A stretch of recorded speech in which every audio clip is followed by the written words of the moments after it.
it was killing me. I was like, I'm going to be there, but I really knew I couldn't afford to be there. So and then all of this was happening in the background, Kyle and so many supporters. I think it was over 50 supporters in the end, out of the goodness of their heart, put their hands in their pocket.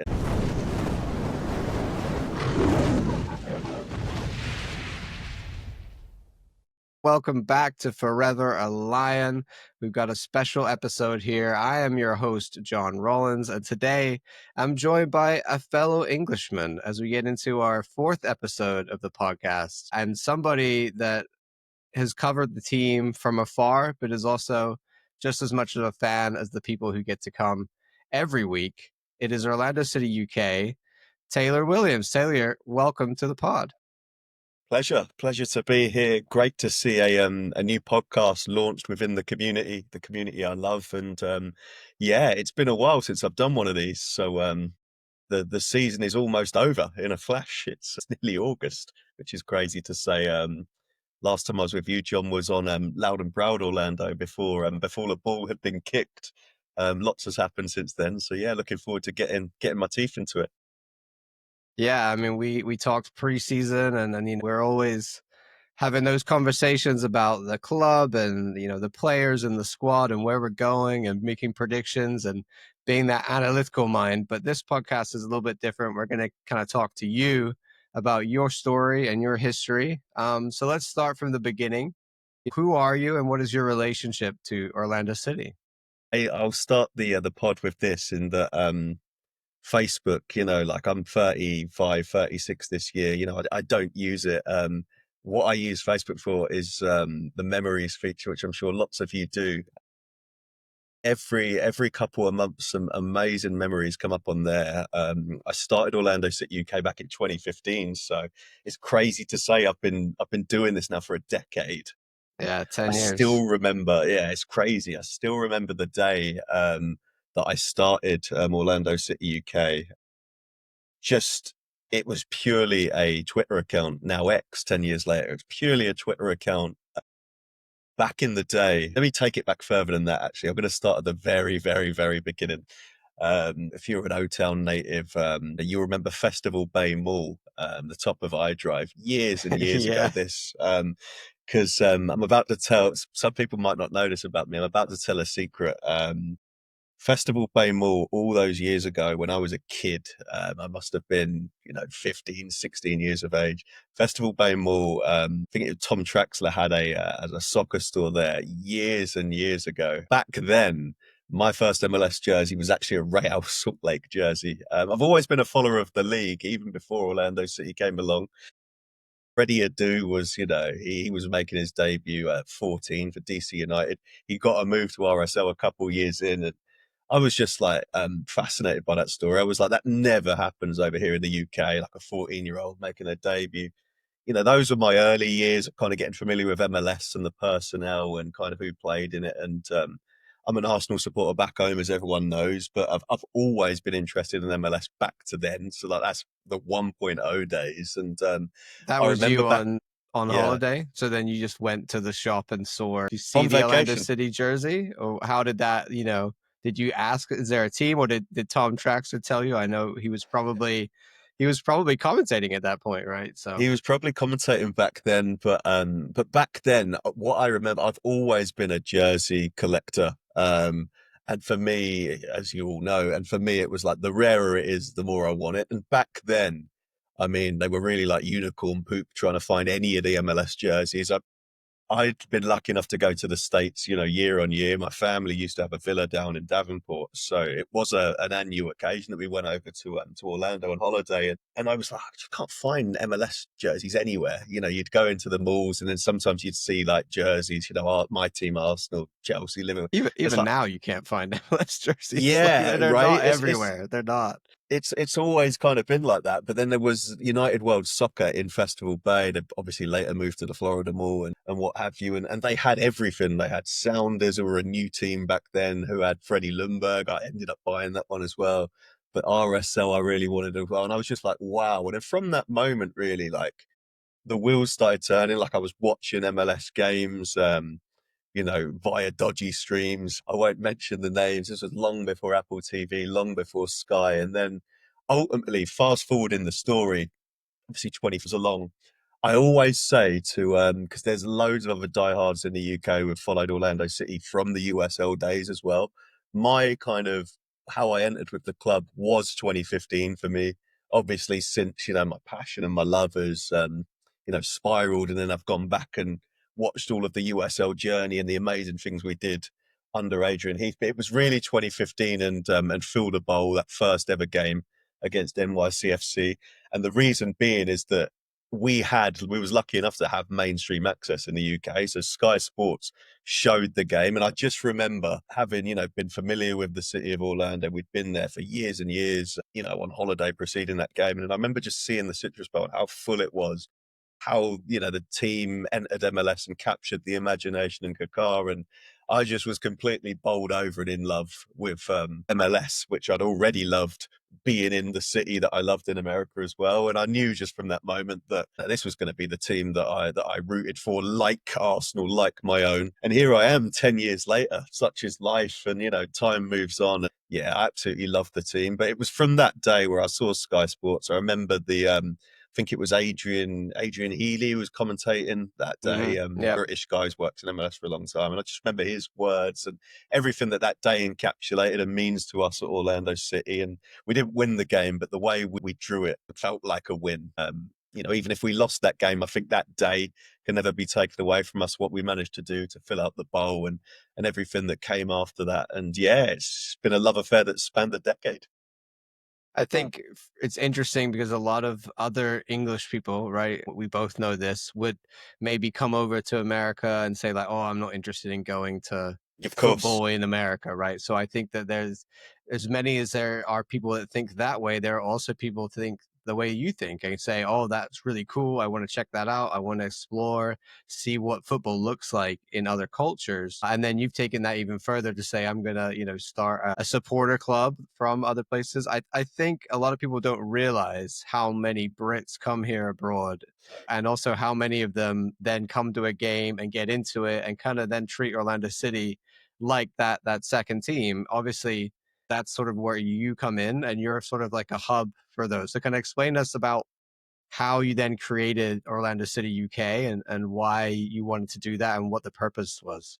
Yeah, absolutely. I mean, if I could search hard enough, I could go back to what my tweets were that evening when we played NYCFC in our inaugural MLS game. But yeah, I remember that evening as I was watching it on Sky, and this was back at my nan's house.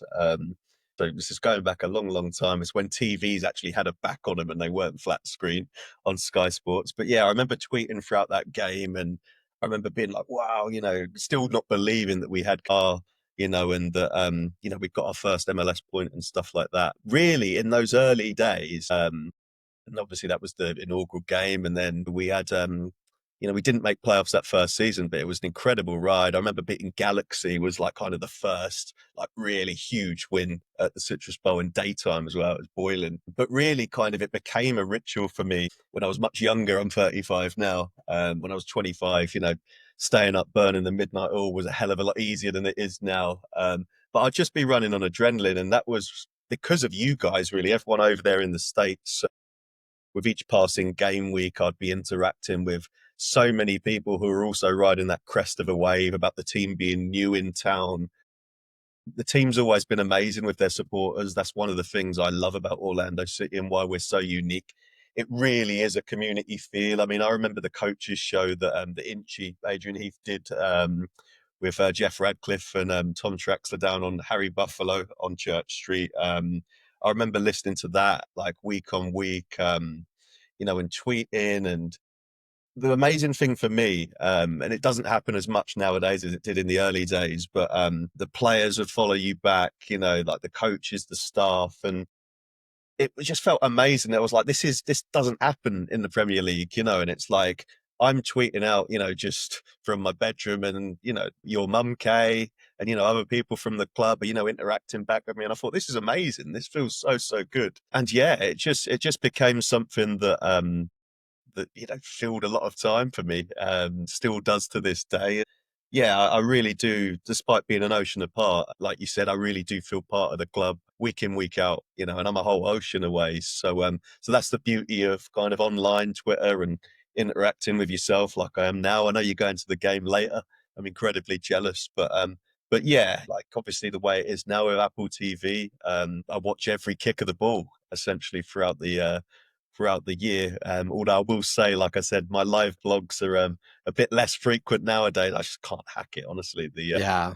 I mean, staying up late is crazy. it's like the game starts at 1:30 in the morning and you gotta stay Uh, up till 3, so I remember when I was back in the UK for a while watching games. It's yeah, it's very difficult to do that. So I don't blame you. But I also remember back in the day, in order to do that from a foreign country, you would have to, like you said, you find some random stream, or it used to be what channel is it on, and like can I watch ESPN Plus right online, or can I somehow find this local channel that's going to be on? It was always a challenge to kind of be that away fan. Now one of the benefits of Apple TV. There are some downsides, but a real benefit, yeah, is definitely the international fans like yourself.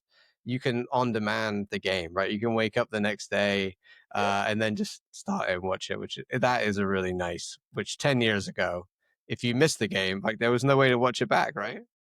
That's it. That's it. And like I said, we've been around long enough to see what it was like before, where you had to go to some crazy means to watch the footage. I remember, though, what I will say is that back in the day, when you did manage to trawl the dark web, as I'm going to call it, and manage to find some footage, and sometimes it would be in Spanish, you did Yeah. feel some amazing sense of, wow, I did it, and then when the team won, obviously, like a last minute winner, a cardiac catch moment, you thought, and it was like 2 in the morning. You thought, wow, that was incredible. But yeah, Apple TV has been absolutely fantastic for us. I know it's been controversial, all of the games on at the same time, things like that. But for us in particularly, a niche market, it's been absolutely fantastic. Yeah, for sure. Alrighty. What is your favorite off-field memory of Orlando City? So this is anything that's not a game or play related in terms of the actual sport. This is for you, something that happened maybe one of the times you came over and watched the team. Yeah, for sure. It's a great question. I've had some amazing memories. It really is hard to kind of just narrow it down to one, but the one that's top of mind now as I'm speaking to you, I remember it was Jason Chris's era, so we're talking in 2017 it was. Been lucky enough to be over so many times. They kind of mold into one now all these years later, but I think it was 2017-ish Yeah, it would have when been the post team. Adrian, pre James O'Connor, right? Yes, yes, then definitely for sure then. And it was really kind of Orlando City UK was growing. I think I had a couple thousand followers around 2017, and we'd gone over again, myself, my mum, my dad, stayed in a villa, took in a game, believe it. Yes, yes, it was the opener of the first ever game in Exploria, now Inter and Co Stadium, and when we opened against New York City FC again. And as part of that trip, we won, which was amazing. First ever game at the new stadium. And as part of that trip, something I'd never done before, I was lucky enough to be invited up to Sylvan Lake Park, where the team trained, and yeah, we was lucky enough to be right there beside the pitch where the team was training. They'd just finished a session. I think it was about midday. And I was right there. Kenzie Firkill was there. Tommy Redding was doing some press. We got to interview him. And it was just surreal to be there with my mum and dad, and we were just waiting by the gate.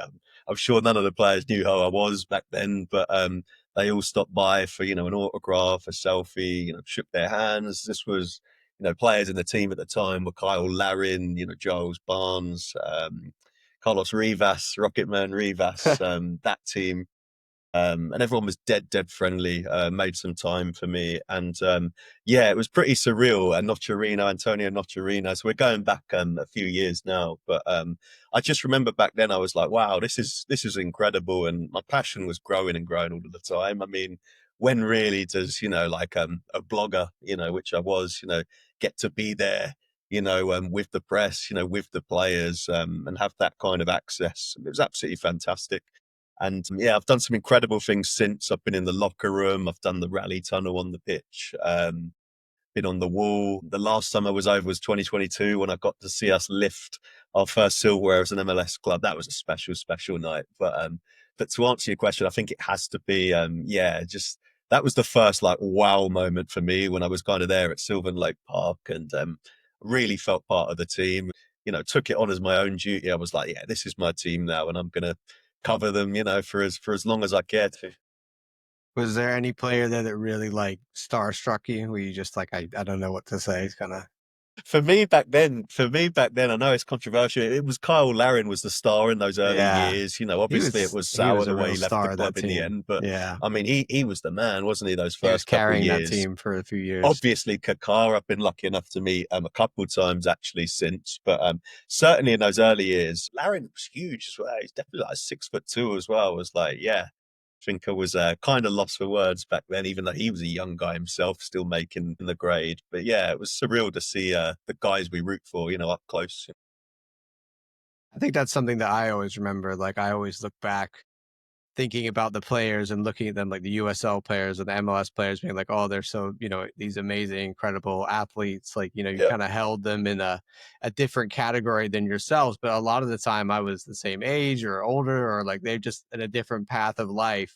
But because they're these players, you kind of put them on a pedestal. But often when you get to meet them and talk to them, you're just like, oh, you're a regular person and you can have some really great conversations with them. So that sounds like a wonderful memory. Sylvan, yeah, that's a place in itself that doesn't really even exist anymore. It's changed Yeah. so much. Alrighty, what is your favorite on-field memory for Orlando City? This is, any game or any time we won a trophy or lifted a cup or a goal. I mean, I will spend a couple minutes talking about that Open Cup night. It was so special for a few different reasons. Obviously, because it was our first trophy as an MLS club. Validation, like I said, the club in USL had been spoilt really early on in our existence. To be honest with you, we won so much at the USL level. We wanted that to carry on in MLS, and Atlanta United's entrance, was left a bitter taste because they did it so quick and they won MLS Cup and things like that. So 2022 to have the run we did, the fact, we played the Rowdies to begin it all. And their crazy boss came on the pitch. Can you remember that night? I mean, it was absolutely Yeah. crazy. But the fact we started with, the old I-4 Derby rive when we had all the games at home, Miami were dumped out en route, Nashville, we were really tough. We eliminated them en route. And really the fact it was Sacramento in the final. I mean, we've been used to some lows at Orlando City over the years, but even I was like, surely we're going to win that one the way the fates were, and we did. It was more of a struggle after at half time, but we did win it in the end. But it was special for that reason. And, seeing Kay, and all of the other people on the pitch who've been with the club since day one and seeing them have that moment. And lucky enough as well, my flight back to the UK fell just right because I still had time to go downtown to City Hall to see the celebrations downtown, which I would have been gutted to miss. So it was fantastic that I could stop by there before I went to MCO later in the day. But just so special because me being there for that was down to you guys, the supporters at Orlando City. I'll never forget Kyle Kyle Duncan and a few others.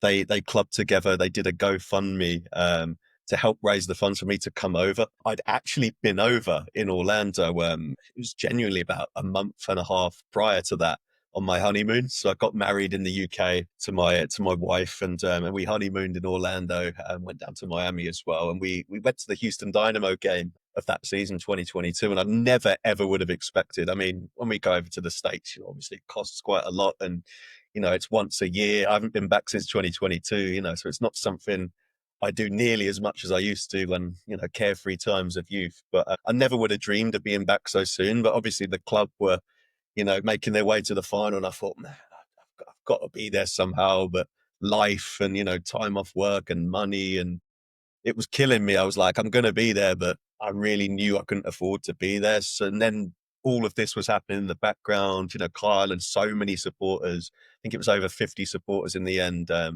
of the goodness of their heart, put their hands in their pocket. And it was a complete surprise to me. And Kyle said one day, I think it was a Friday, I'd finished work and he said, "Log in, Taylor. We've got something to show you," and they'd raised enough funds for me to come. And honestly, to this day, and I think forever, that will be one of the nicest, heartfelt things anyone's kind of done for me. And that is what I mean.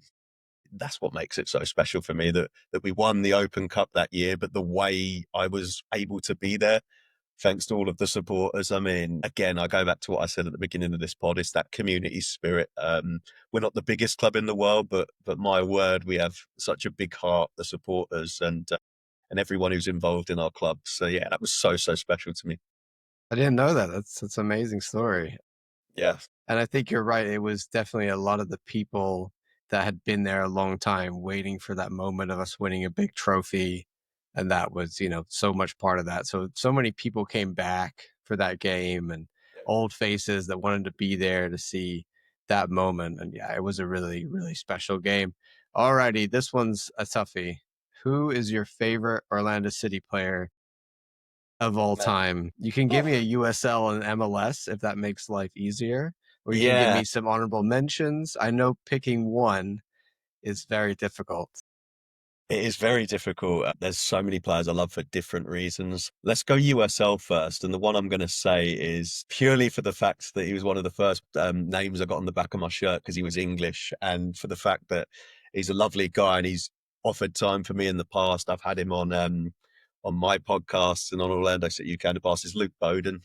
He's obviously one of the unique ones as well in the fact that he's transcended both eras. So he played for the club in USL and played for us, that transition with Inchy to playing in MLS as well. From Sheffield, great guy. Last time I spoke to Bods, I think he was working at Rollins College as a coach. That was a few years ago now, so I'm not sure what he's up to now. But yeah, great guy. I remember Inchy in a game at TFC, BMO Field, years ago. Bod said to me that Inchy said, "You're playing further forward," and he played at left midfield, I think, at BMO Field, and I think he scored. I think he scored in that game. I might be wrong, but yeah, definitely him. USL. I'm one of these guys as well. Like I said, I love the stars that have played for our club, but I also like the unsung heroes as well. Like Dagger Dan's on my jersey for this year, and even though like Freeman stole the show at right back, I still love Dagger Dan. So that's me. I love our stars, but I love our unsung heroes as well. MLS, I will go for a star.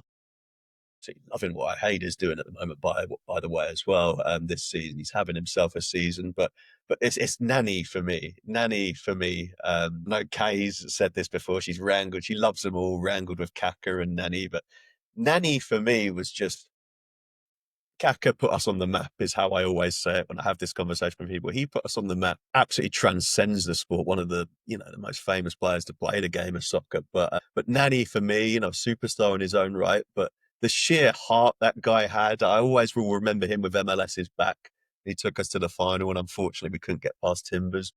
Just the passion he had for our club. I feel he really raised the level, and obviously Oscar Pereira's taken it on, and we're a seasoned playoff team now. But he was the one really for me when I look back, and he really raised the levels. We were a bit of a mess, let's be honest, those early years of MLS in terms of, where we were finishing and, the really being a team we could truly be proud of to call a winning team. But Nani was the level raiser for me, and some of the goals he scored, yeah, incredible.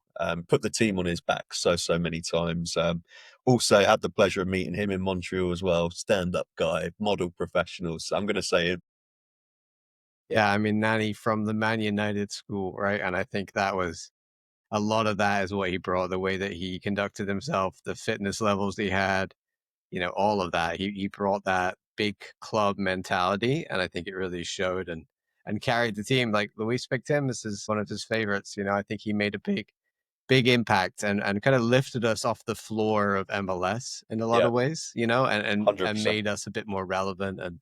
Yeah. And yeah, he had his great moments for Orlando City, especially some of the set pieces What I'll for say on sure. Nani as well, it's been a little while since Kaka got inducted onto the Legends Terrace. Nani's got to be there, man. Come on, he's got to get on It there. could So it could definitely happen. I think he's in the works. He has to fully retire. Did he fully retire yet? No, he's still kicking he's played around, for a isn't fair he? few clubs since us. I He's think he's been played for bouncing four around. I clubs can't since remember us. where maybe in Brazil or something. I Yeah, can't remember where he yeah, landed. I have to look up Nani. yeah. Alrighty. This one is a little different. Who is your favorite Orlando City person? Now, this is not a player, so this could be, you could have a coach, you can have a staff member, you can have another fan, anybody you like. So many people have been so good to us over the years. So many to pick one, man. Honestly, Kay's been great, and I'm not just saying it as well. Kay has been great. Her I know door has everyone always been tells me open how to great us. Kay is. Yeah, We know.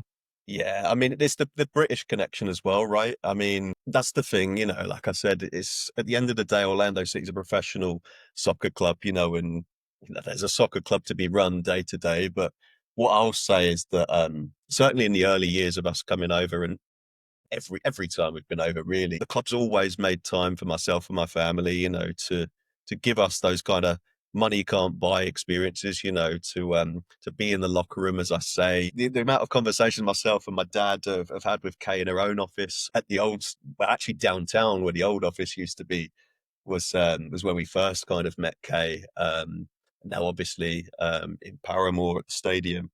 But I will say her because having that British link, speaking the same accent, and having so much in common, that really helps when you're supporting a club that's based across an ocean, and it's not only that. Like I said, there's so many other people at the club, Evan Weston, Patty Henderson, Allison in merch, Tom Traxler. There's so many I could mention, and sorry if I haven't, but over the years, it's been nothing but love for what we do. And I think why it is that so many American supporters have said to me over the years, why Orlando City? Like I said, you've got the Premier League there, who everyone's fascinated by, and Major League Soccer is never going to be the product that the Premier League is. But it's for all the reasons I've said before. Like it's so unique for us. It's on after dark. Not everyone loves it.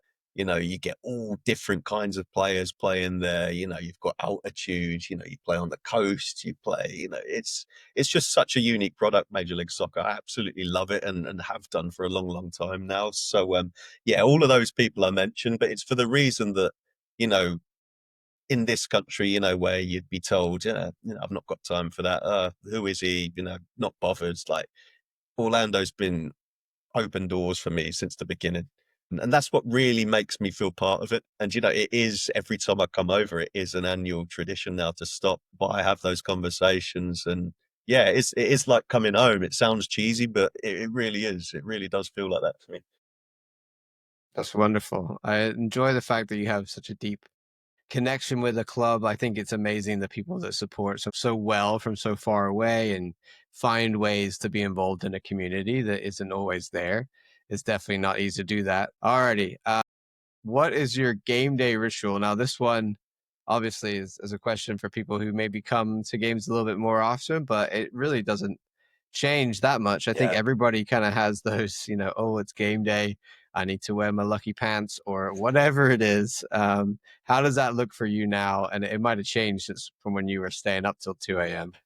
Big time. It has changed a lot. It has changed a lot. And for me, like I said, being so passionate about a soccer club, every single piece of news that drops, like every transfer rumor, every stat, everything you could think of really, and relating to a football club. Like I've wanted to cover it, and I have done over the last 10 years. I say this now at the age 35 because, obviously when life gets more serious, time is more at a premium.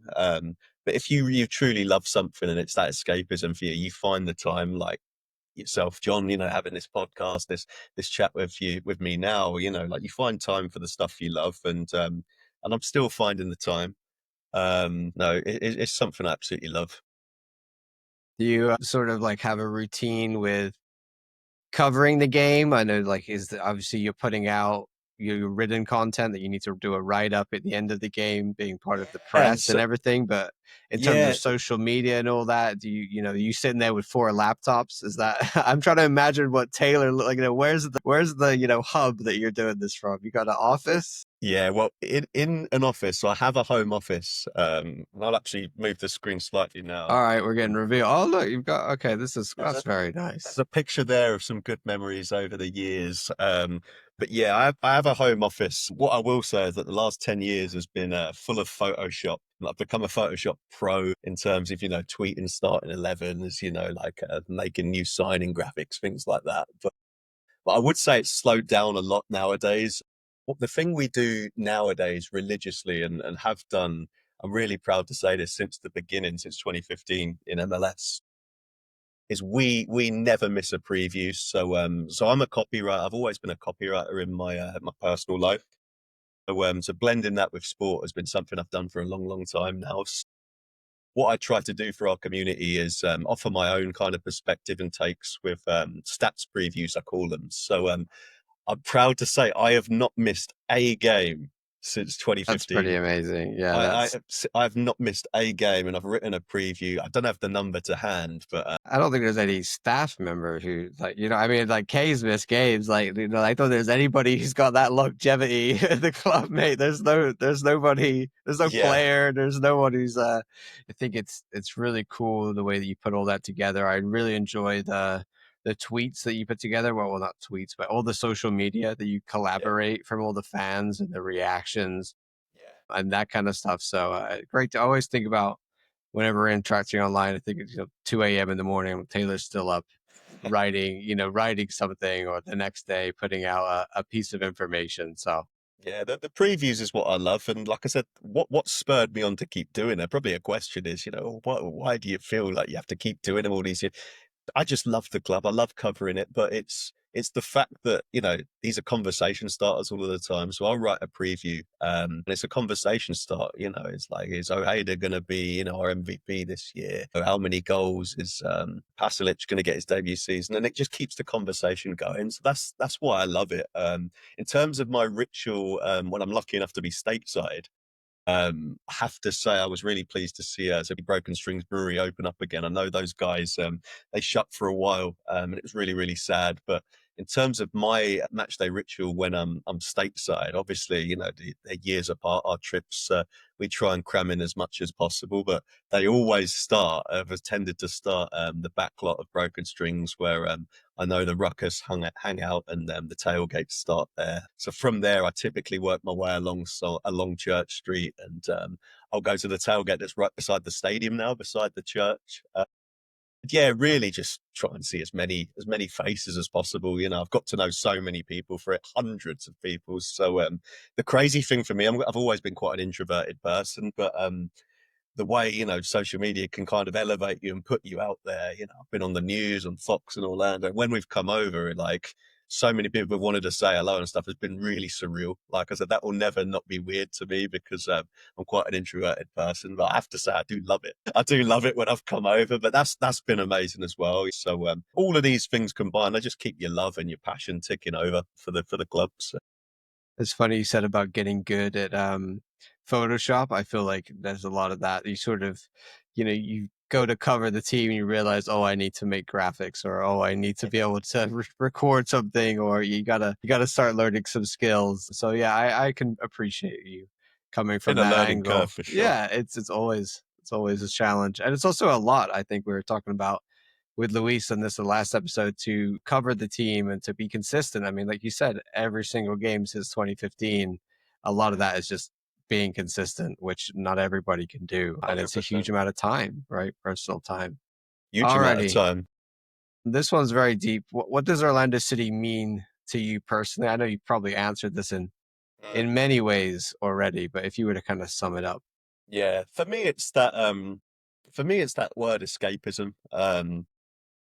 It really is for me. And I'll share and be honest. At the moment, myself and my wife, we're going through IVF at the moment, and it's a really horrible thing for anyone that's been through that. And it's the first time we've been through it, so we're learning all of the time and battling, and hopefully we get what we want by the end of it. I've seen people say that, like, sports is the ultimate escape for whatever you're going through in life, and certainly at the moment, it's kept me going. To distract myself with the team. Obviously, I'm here to support my wife and what she needs, but it's that escapism as well. Something that is not as serious as real life. Sometimes we treat it seriously, but it's not as serious as real life, and to escape into it. So Orlando's always been that for me. The fact that it's a whole ocean away, and when we're over there, we have an amazing time, and it's so different to the UK. Like, when I stay up and watch a game, it's way more than watching a game of soccer for me. It's kind of rekindling all those amazing memories I've got. and Twitter is the way of doing it. Remember there was a game in our summertime sadness at the moment, and sadness because it's way too hot to be playing soccer. And I remember, can't remember who it was the other week, but I was watching the game and I was just like, the players' shirts are ringing, and it's only been 10 minutes.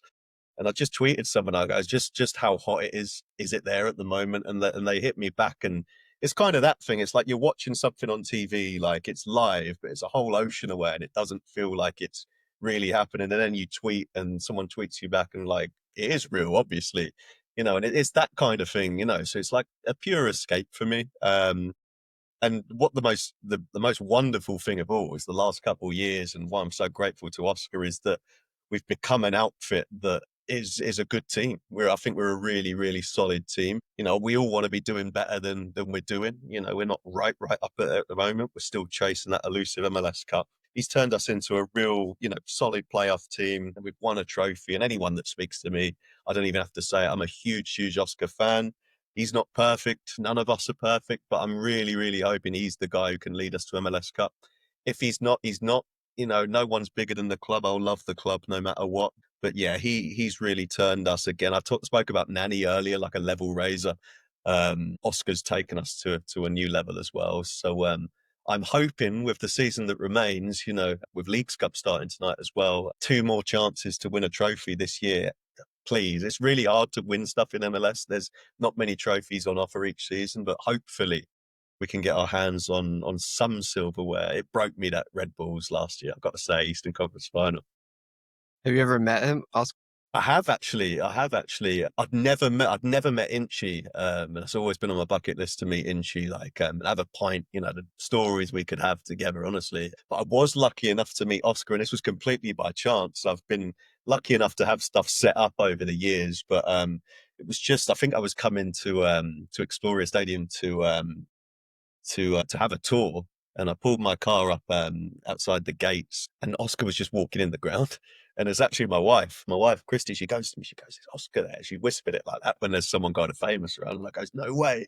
And yeah, we had a lovely chat for 5-10 minutes about the club, what we wanted to do that season. I can't remember, it wasn't the Open Cup trip. It was, I think, a few years before that, actually. But yeah, I have met him, and I've heard this through loads of other fans as well. He's a man of the people.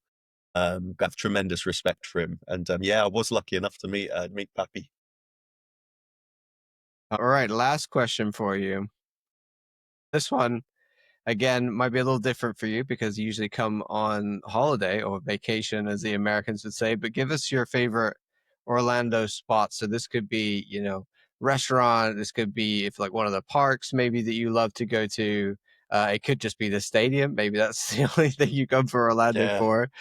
But in all your trips over, where do you like to go? What's on your list? Where do you always like to see? yeah. I mean, considering tastes change as you get older, don't they? Yeah, well, I mean, places disappear, right?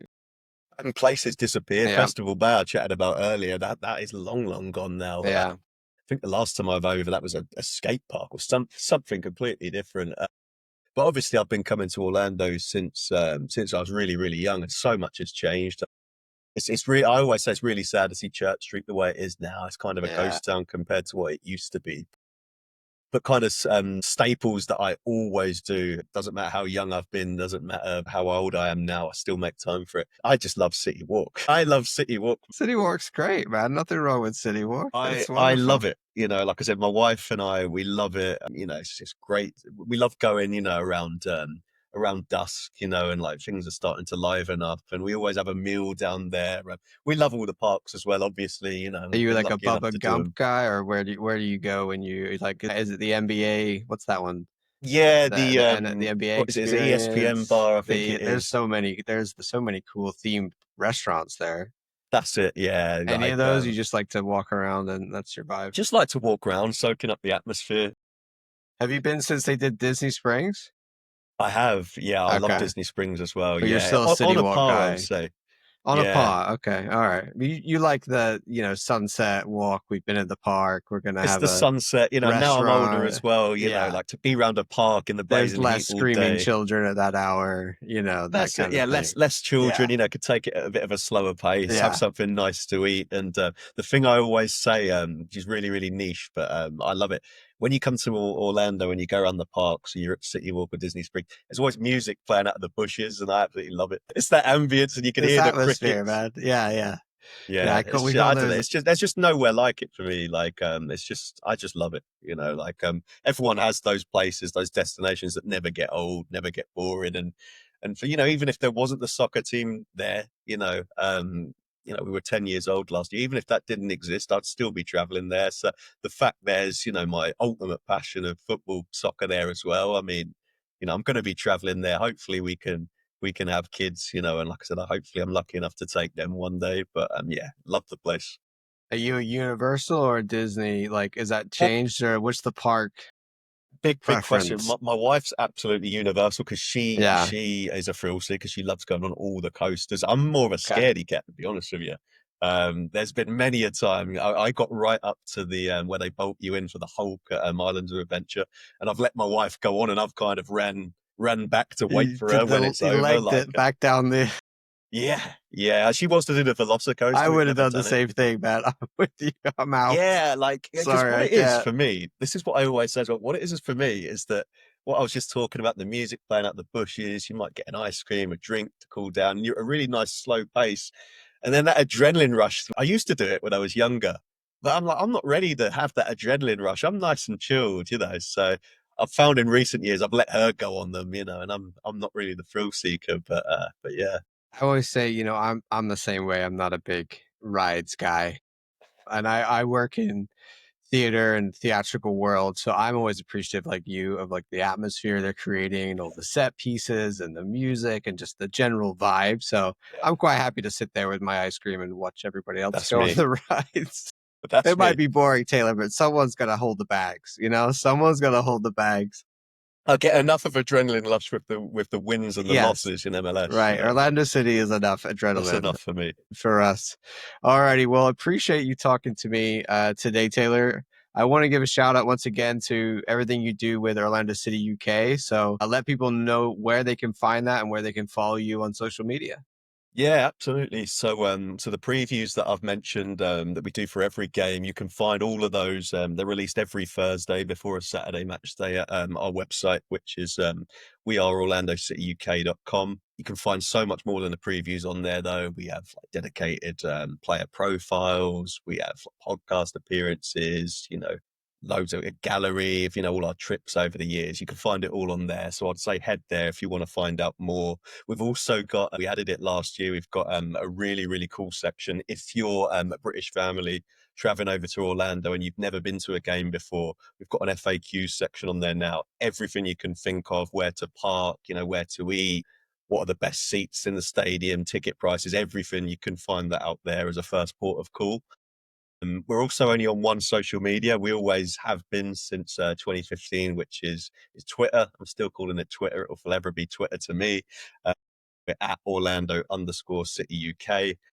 And yeah, like John's been saying, time to be on all of these platforms. So we've always just concentrated on being the master of one, which is Twitter. So you can find everything that we do on there. And hopefully, I'm waking up to a Leagues Cup victory in the morning. Yeah, I'm gonna head off now and go watch us play Pumas. So, usually we say Vamos Orlando, but here on Forever Lion, we're just gonna say thanks very much for watching, and we'll see you next time. Thank you.